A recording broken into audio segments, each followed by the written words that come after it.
¿Qué tal? ¿Cómo están? Vamos a hablar hoy del capítulo 7 de la serie Maradona Sueño Bendito. Venimos hablando ya acá, ustedes pueden ver todos los capítulos del 1 al 6 que venimos analizando, siempre del costado más deportivo, y ahora les explico por qué lo digo.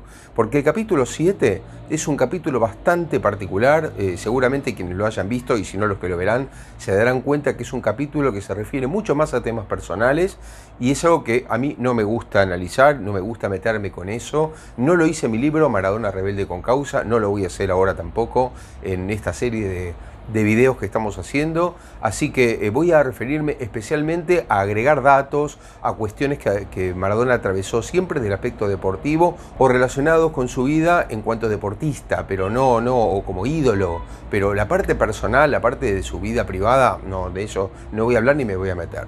Entonces, bueno, como les decía, es un capítulo especial porque gran parte está dedicado a la parte privada, y acá me queda una reflexión general sobre la serie, que es, por ejemplo, que hay capítulos en los que apresura mucho todo el material, casi que no habla del Mundial de España 82, o lo habla muy por arriba, porque parece haber un apuro por llegar a cierto punto o a cierta cuestión, y sin embargo después se detiene prácticamente un capítulo entero en su vida privada.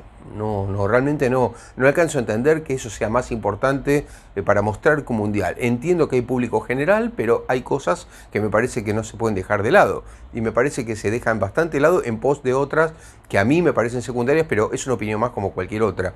Así que, bueno, respeto otras opiniones, y muchos de ustedes acá abajo pueden decir también lo que opinan sobre esto. Yo me voy a tener a lo que siempre hago. Con respecto entonces al capítulo y lo que se puede rescatar de esto, vamos a decir primero que sí se muestra un hecho muy importante, que es la irrupción ya definitiva de Guillermo Coppola como representante después de la etapa de Sister Piller. Es más, se muestra una escena bastante dura, bastante violenta, en la que le dan a entender a Sister Piller por la vía no tan diplomática que se corra, que salga de ahí, que termine, que se vaya de Nápoles incluso. Así que de cualquier manera Sister Piller, yo les conté en el capítulo anterior, termina yéndose de Nápoles con $200 en el bolsillo a vivir a México. Después se queda en México un tiempo hasta regresar a Buenos Aires. Pero sí que evidentemente la etapa siguiente de Maradona pone una raya bien grande, algo que Sister Piller no había conseguido, y Coppola sí, marcar una diferencia con la etapa anterior. Es decir, a partir de ahora él aleja a muchos de los amigos de Maradona de estar cerca de él.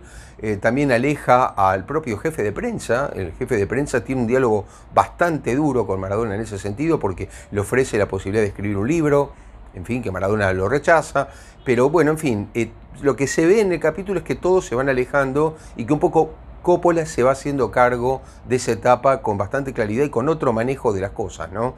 Sí se dice al final, cuando termina el capítulo, cuando aparecen algunos escritos donde se aclaran algunas situaciones históricas, que Coppola había renunciado a dirigir a más de 200 jugadores de fútbol para estar con Maradona, deja de representarlos, y eso es una verdad porque Coppola realmente representó una enorme cantidad de jugadores. A mí me sorprendió lo que decía de Filiol, porque pensé que no era así, pero sí, también representó a Filiol. Fíjense a cuánta gente representó. A todo el plantel de Boca, por ejemplo, ya Coppola representaba antes de que Maradona llegara a jugar en Boca. Por eso mismo es que llega a Maradona. Llega a través de Boca, porque él ya representaba una enorme cantidad de jugadores. Entonces acá sí que se va a ver ese poder, esa llegada que Coppola tenía a Maradona, esa dupla que se va a ir armando de ahí en adelante.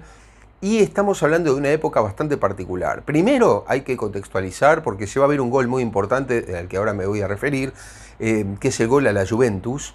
Pero ese Napoli, estamos hablando de la temporada 85-86. ¿Qué quiero decir con esto? Era la segunda temporada de Maradona en Napoli, no la primera, en la que el equipo no había terminado bien. Era un equipo bastante discreto, con muy pocos jugadores estrella. Uno era Daniel Bertoni, como dijimos, de la selección argentina, pero poco más. Ya en la segunda temporada había un poco de jugadores mejores, algunos que Maradona incluso le había pedido al presidente Corrado Ferlaino, y el equipo empieza a funcionar bien, a tal punto que termina esa temporada en la tercera colocación. Ya para el Napoli, ustedes piensen que el Napoli nunca había ganado una liga, nunca había ganado un scudetto de la Serie A italiana hasta ese momento, hasta esa temporada. Entonces, para el Napoli llegar tercero en la liga era realmente importante. Era empezar a posicionarse, empezar a hacerse respetar en el mundo del fútbol, y también, por supuesto, empezar a hacerse respetar en Italia. Porque además, atención, porque el tercer lugar ya lo colocaba en posiciones europeas. Entonces ya era otra cuestión. Pero les quería comentar también que, bueno, había estado, ustedes recuerden que lo dijimos en el video anterior, Rino Marchese como primer entrenador que tuvo Maradona, no resultó, el equipo no andaba bien, no había tampoco grandes jugadores, y después entonces entra por él Ottavio Bianchi. Es algo completamente distinto, porque Ottavio Bianchi tenía esos métodos de entrenamiento, tenía una forma de entrenar distinta, y no va a estar solamente por un año o dos, sino que Ottavio Bianchi va a estar hasta el 89 en el Napoli. Es decir, va a ser un largo recorrido de Ottavio Bianchi con Maradona, que va a tener una cantidad de altibajos, como se empieza a ver en el capítulo. Yo creo que se ilustra bien esto de que Maradona empieza con esto que después se va a hacer recurrente, de faltar a los entrenamientos, de no ir a muchos entrenamientos por distintas situaciones, pero bueno, va a quedarse dormido, no va a querer ir. No va a funcionar eso y van a empezar los primeros problemas fuertes con el Napoli en ese sentido, ¿no? Que él no siempre asiste a los entrenamientos. Eso por un lado. Por otro lado, con respecto al 85-86, ustedes piensen que estamos hablando de la liga que se jugó previa al Mundial de México 86. Es decir, después de esta liga, Maradona va a integrarse a la selección, va a jugar además unos partidos previos de preparación para el Mundial 86 y después ya va a jugar el Mundial 86, que seguramente otros capítulos lo van a analizar. Pero también quiero decirles, así como pasaba esto con Maradona, que el rival, y ahora sí me voy a meter en ese gol fantástico que le hace a la Juventus, que por cierto, ese gol fue en el Estadio San Paolo, en aquel momento el Estadio San Paolo, porque ese estadio ahora se llama Diego Armando Maradona, justamente en homenaje a Diego, ¿no? Pero bueno, ese gol no fue en Turín, como se dice en la miniserie, sino que fue en el San Pablo, fue en Nápoles ese gol. Y bueno, ese gol lo que se muestra muy bien, se lo explica más o menos bien, pero hay que explicarlo mejor, es un gol de un tiro libre con barrera, que la barrera se adelanta, se anticipa, es decir, no le da los 9 metros 15 centímetros que se pide, que se exige en el reglamento, sino que como se hacía también en Argentina y en otros países, los jugadores iban dando pasitos y se iban adelantando y esa barrera no estaba en la distancia correspondiente. O sea que era casi imposible meter el gol en esa situación. Así todo, Maradona consiguió vencer, además un gran arquero como Tacconi, para marcar el 1-0, que fue el resultado definitivo con el que Napoli le ganó a la Juventus, y eso fue un 3 de noviembre de 1985. ¿Y por qué vale la pena este dato? Vale la pena este dato porque algunos que conocen más del fútbol internacional o algunos que siguen el fútbol italiano recordarán que en 1985, pero en diciembre, la Juventus se consagró campeona del mundo de clubes. No campeona de Italia, no campeona de Europa, sino campeona del mundo. La Juventus se consagraba un mes y pico después de ese gol de tiro libre que hizo que el Napoli le ganara a la Juventus 1-0. La Juventus iba a consagrar campeona del mundo en un partido que para mí fue el mejor partido hasta ahora de la historia de las copas, o ya definitivamente, porque no se juega más, el mejor partido tal vez de las copas intercontinentales, esa que enfrentaba al campeón de la Copa Libertadores y al campeón de la Champions League, y en aquel momento se llamaba Copa de Campeones de Europa, hasta el 92 se llamó así, después fue Champions League. ¿Por qué? Porque la Juventus venció a Argentinos Juniors, que fíjense otra vez, Argentinos Juniors, el rival de la Juventus, campeón de la Copa Libertadores 85, era el equipo que se armó a partir del dinero y de la fuerza que tomó Argentinos Juniors después de vender a Maradona.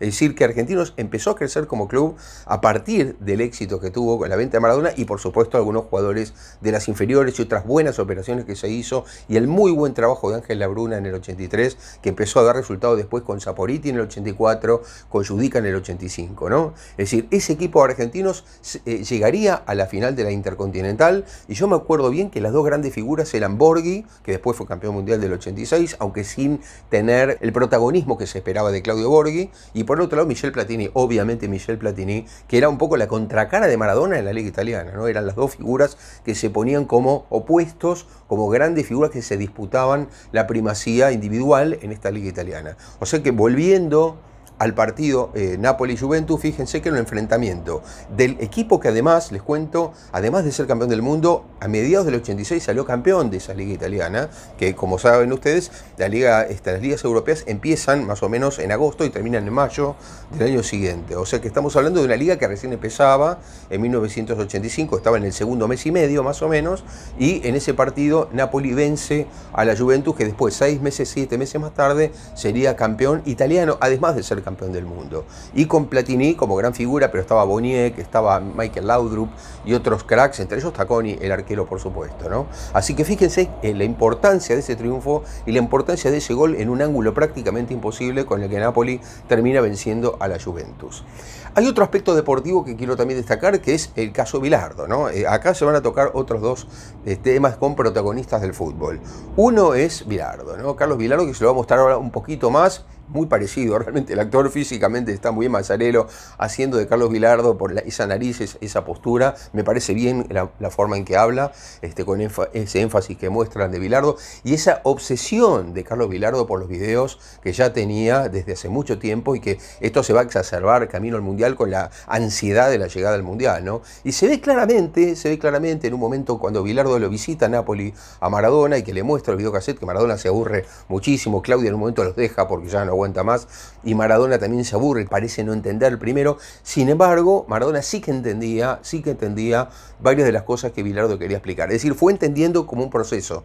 Empezó sin entender probablemente nada y después fue entendiendo de a poco algo que Bilardo aparece increíblemente en el guión mostrándose, porque me parece medular, ¿no? Bilardo le muestra en ese instante que se ve cómo la marca que Maradona iba a sufrir a partir de esos instantes iba a ser una marca de rodeo. ¿A qué me refiero con esto? A que, por ejemplo, en el 85, en la eliminatoria del Mundial, en la clasificación para el Mundial de México 86, Maradona iba a sufrir una marca pegajosa individual, que era la marca que le hizo Luis Lucho Reina en los dos partidos frente a Perú.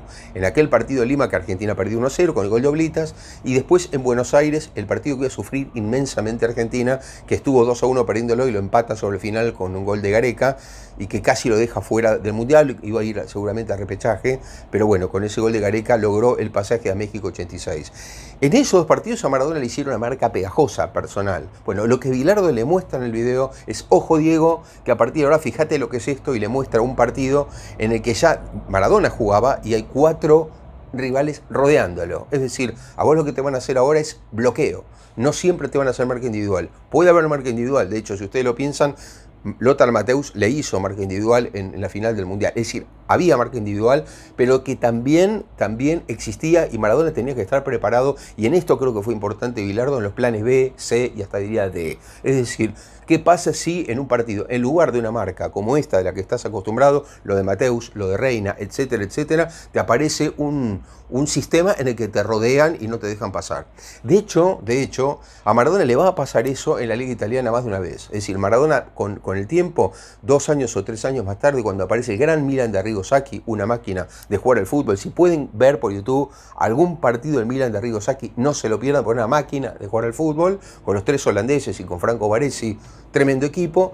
Maradona hasta llegó a perder 5-0 un partido en Milán, en el San Siro, en el que casi no tocó la pelota y no le hicieron marca personal. Lo rodearon y simplemente no agarraba la pelota a su equipo. O sea que lo que le muestra Bilardo, yo creo que era todavía más que para un Mundial, si bien Bilardo lo hacía pensando en el Mundial, sino pensando en el futuro, como diciendo, ojo Diego, vos tenés una marca a la que estás más acostumbrado, que es la pegajosa, la individual, pero hay otra.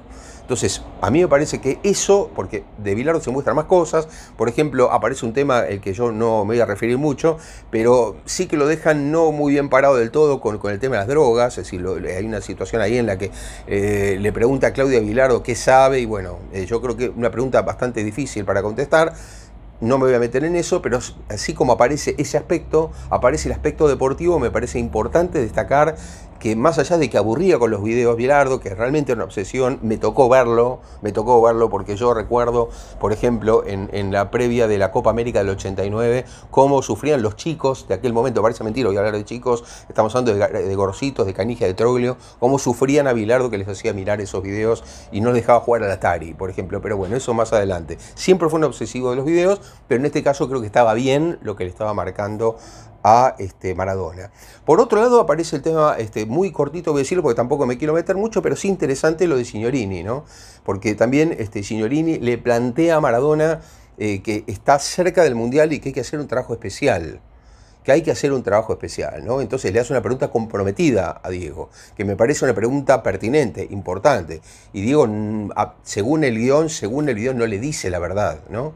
Todo indica que no le dice la verdad, por pruritos, por cuidarse.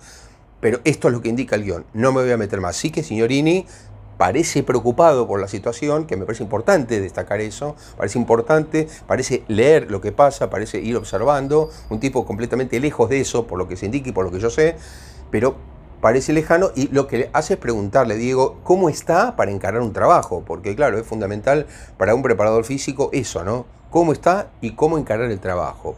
Después hay un tema que me parece más social que deportivo, pero no es tanto solamente la vida personal, porque es algo que tuvo repercusión mundial, que fue la visita de Maradona al Papa. En ese momento era Juan Pablo II y bueno, se sabía que realmente Maradona tenía algunas cuestiones muy duras contra la Iglesia en general, y sí se ve una entrevista de Maradona y su familia, ¿no?, que concurren a ver al Papa. Y que, por ejemplo, el Papa le regala un rosario y que Maradona mira el rosario y dice, porque el Papa le dice que es un rosario especial. Y Maradona dice, ¿qué tiene de especial? Para mí es uno igual que todos los demás. Y él dice, no, este está bendecido por mí. Bueno, eso es lo que aparece allí. Y después, bueno, algo interesante que es el tema del oro, ¿no? Porque Maradona mira el techo y le pregunta al Papa por si es de oro. El Papa dice, creo que sí. Porque hay una cuestión interesante, que es que Claudia le plantea, o le recrimina, mejor dicho, a Diego en un momento, que no le dijo personalmente al Papa lo que él pensaba, porque después Maradona sí que hace unas declaraciones durísimas sobre que hay demasiado oro en el Vaticano y que con ese oro se podía o paliar el hambre del mundo o por ahí ayudar económicamente a mucha gente que lo pasa mal. Es decir, hubo declaraciones como que ya Maradona empezaba a acostumbrar al mundo a esas declaraciones durísimas, que después iban a ser muchísimo mayores en otros temas más que se iba a meter, ¿no? A partir de ganar el Mundial de México 86, eso iba a crecer mucho más. Estamos hablando de Maradona en la temporada previa al Mundial de México 86, es decir, Maradona ya que se va acercando al Mundial. Y otra cosa que se empieza a ver que es muy interesante es la veneración, para terminar con este video, la veneración de los napolitanos hacia Maradona. Ustedes piensen que estamos hablando de un Maradona que estaba en la segunda temporada terminándola. La primera al Napoli no le fue muy bien, más allá de que él demostró que era un genio, pero al Napoli no le había ido bien, y en la segunda el Napoli terminaría tercero. Es decir, estamos hablando de un Napoli que no ganó todavía nada. No ganó nada, sí que iba mejorando, sí que iba creciendo, iba obteniendo resultados como la Juventus, que era un gran resultado sin ninguna duda y que ya mostraba cierta fortaleza, pero no había conseguido un título o algo muy importante. Sin embargo, la veneración por Maradona ya se va a ver hasta al punto que la propia Claudia acepta que muchas mujeres se acerquen y le piden firmas en lugares increíbles, o que Coppola la trate de convencer a Claudia de lo importante que es que Maradona sea liberado en algún momento para manejarse por las suyas. Es decir, como que todos deben comprender este fenómeno que se va generando alrededor de él. Y fíjense, no había ganado con el Napoli y con la selección era discutido.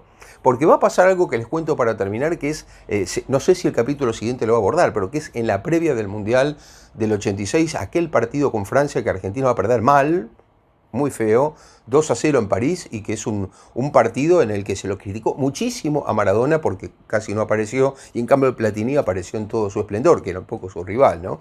Entonces, todo esto pasaba en la previa del Mundial 86, y por eso creo yo que lo más importante es contextualizarlo. Espero que les haya gustado este video, les pido como siempre que pongan me gusta acá abajo, que lo compartan y no olviden suscribirse. Hasta la próxima.